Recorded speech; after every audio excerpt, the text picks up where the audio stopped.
Merhaba sevgili YouTube takipçilerim. Bugün çok sıra dışı, her yerde anlatmadığım çok özel bir konuyla karşınızda olacağım. Günlerin renkleri, uğurlu taşları ve o gün o enerjiyi daha pozitif hale getirmek için, o günün verimini artırmak için nasıl ipuçları, bunlardan bahsedeceğim.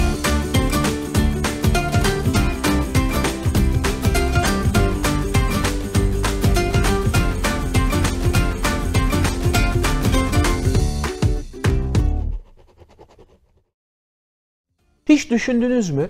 Mesela İngilizce'de, çoğumuz İngilizce biliyoruz. Cumartesi nedir?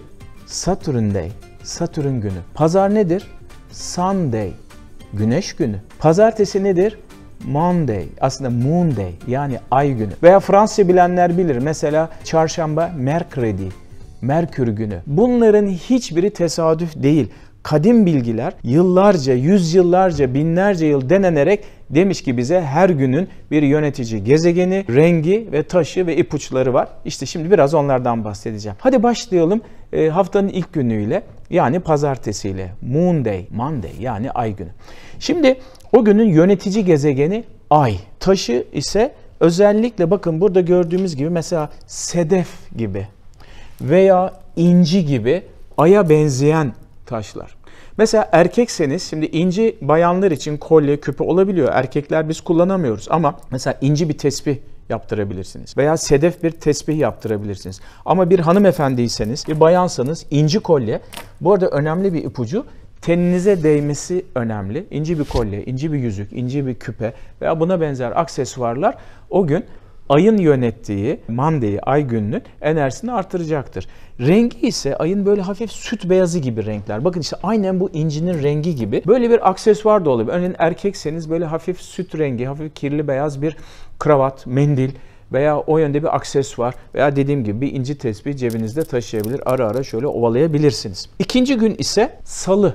Salı'nın yönetici gezegeni Mars. Rengi kırmızı. İşte aynen böyle gördüğünüz gibi kırmızı. Kıpkırmızı, kan kırmızısı, şanlı al bayrağımızın kırmızısı tam tarif etmek gerekirse. Bu aktiflik, enerji veren bir gün. O yüzden Salı sallanır diye halk arasında demişler. Çünkü Mars olduğu için yöneticisi o gün böyle kaza yapma, agresif olma veya bazı işlerin zor gitmesi gibi durumlar olabilir. Taşları ise örneğin buradan da onları da gösterebilirim size. Mesela kırmızı mercan. Bakın bu benim kendi yaptığım bir dizayn. Kırmızı mercanı bir bileklik olarak yapmıştım. Bunun üstündeki biraz da tabii ki kendi sistemimize göre mesela bunun üstü içerisinde bazı enerjiyi olumlu etkileyen esmalar ve bir takım Türk olduğuma göre bir ay yıldız, bazı semboller var. Ama kırmızı mercan, lal taşı, yakut, bunlar özellikle Salı günü enerjisini dengelemek, arttırmak için iyi. Bakın mesela şurada yakından bilmem görebiliyor musunuz? Mesela kırmızı bir yakut veya lal taşı veya kırmızı mercan, bunlar o günün enerjisi için iyi. Geldik 3. güne, iletişim günü. Neden? Çünkü Merkür yönetiyor. Rengi yeşil. Yeşilin 50 tonu da geçerli ama şöyle yeşil olduğunu belli eden bir renk bence daha da iyi. Yönetici gezegeni Merkür dedik. Taşları ise mesela yeşim taşı gibi veya ham veya daha ince damarsız bir zümrüt gibi yeşil taşlar. Mesela nedir? Erkekseniz mesela yeşil veya bayansanız yeşil bir bileklik takabilirsiniz. Yeşil taşlardan oluşan. Özellikle yeşil akik veya işte yeşim taşı veya işte zümrüt gibi. Veya mesela benim çok sevdiğim böyle bir ham zümrüt. Öyle çok da pahalı bir şey değil aslında. Veya böyle bir yeşil bir taş veya hemen bakıyorum buldum bile. Sevdiğim bir yerden almıştım. Mesela ham zümrüt ve ama arkası böyle biraz açık olacak. Yani bu tür şeylerin erkekseniz gümüş, kadınsanız altın iletişimde daha iyi. Yani gümüş diyelim erkek olarak arkasının boş olması, o enerjiyi ve ışığı geçirmesi önemli. Geldik bir sonraki güne. Perşembe. Perşembe işte Uzak Doğu kültüründe de uğurlu gün diye kabul ederler. Turuncu çok giyilir. Biz Türk toplumu pek turuncu giymiyoruz ama bolluk, bereket için iyidir. İştah açan bir renktir turuncu. O yüzden dikkat edin. Fast food zincirlerine isim vermeyeceğim, siz biliyorsunuz. Turuncu renk kullanırlar. Çünkü turuncu ve kırmızı iştah açıcıdır. Perşembe yönetici gezegeni Jüpiter. Rengi ise turuncu. Bildiğimiz tam turuncu. Tabii ki o günde yani turuncu mesela özellikle erkeklerin kullanması zor ama biraz turunculu bir aksesuar olabilir. Veya böyle topaz taşı. Mesela hangi taşlar? Topaz taşı veya turuncu olarak bir akik veya turuncu kehribar olabilir. Bakın yani turuncuya yakın bir kehribar veya biraz daha sarı turuncu arası bir kehribar.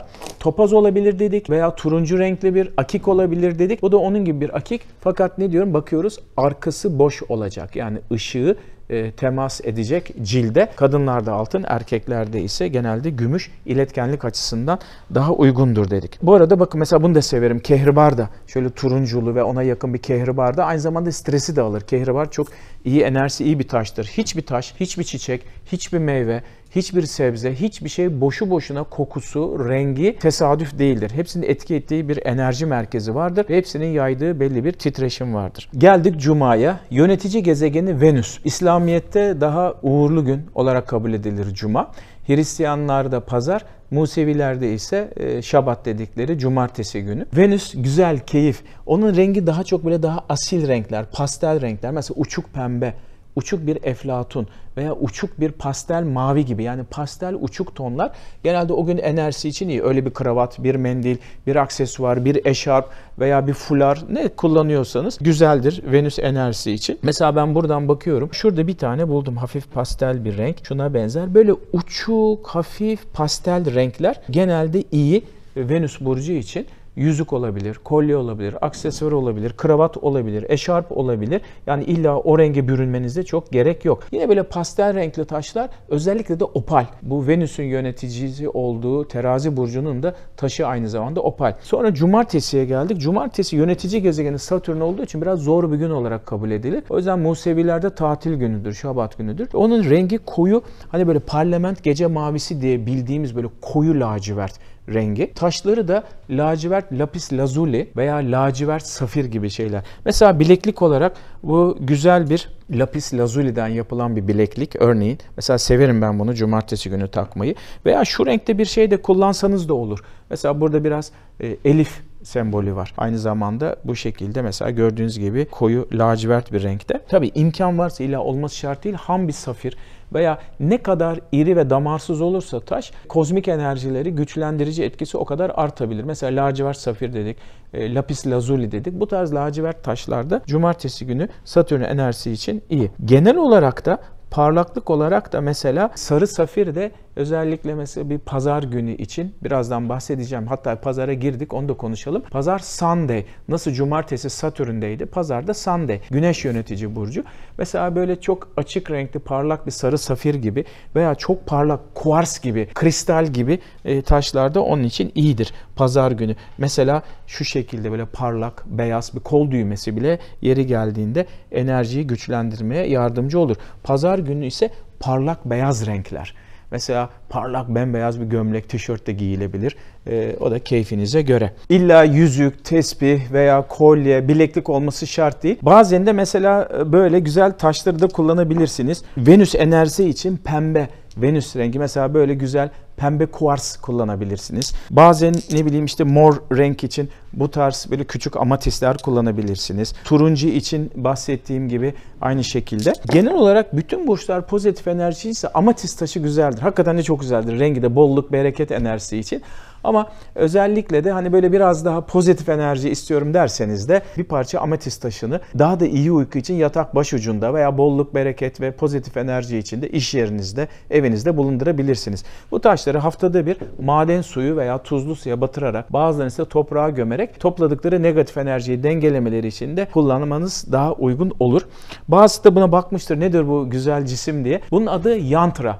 Osmanlı padişahlarının, işte Topkapı Sarayı'nı gezenler bilir, o savaşa giderkenki zırhlarının üstündeki tılsım denen bir olay. Yantra, yani İslami literatürde özellikle Osmanlı padişahlarının doğum haritalarına göre zayıf enerjilerini güçlendirmek için kullanılan bir şey. Ancak bir yantrayı bu konuda deneyimli, iyi bir astroloğa danışarak yıldıznamenize göre veya doğum haritanıza göre yaptırabilirsiniz. Ben sadece bir yantrayı örnek olarak size gösterdim. Ama Osmanlı Sarayı'nda gördüğünüz gibi de bu zırhlara, iç çamaşırlara veya kıyafetlere de işlenebiliyor. Tabii ki hiçbir zaman batıla kaçmamak lazım. Bunlar sadece neden o gün adı, o ismi, o günün enerjisi nasıl, bunları bilmek için destek enerjiler değil. Eğer bunu abartmak, fikri sabit gibi bu konuya çok fazla yönelmek ise batıla girer.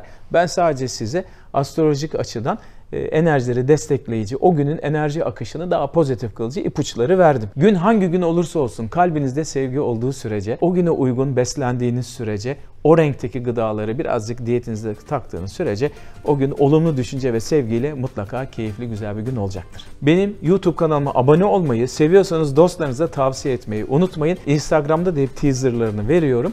Hepinize keyifli, sağlıklı, sevgi, aşk dolu, hangi gün olursa olsun güzellik, pozitif enerji dolu bir hafta ve gün diliyorum.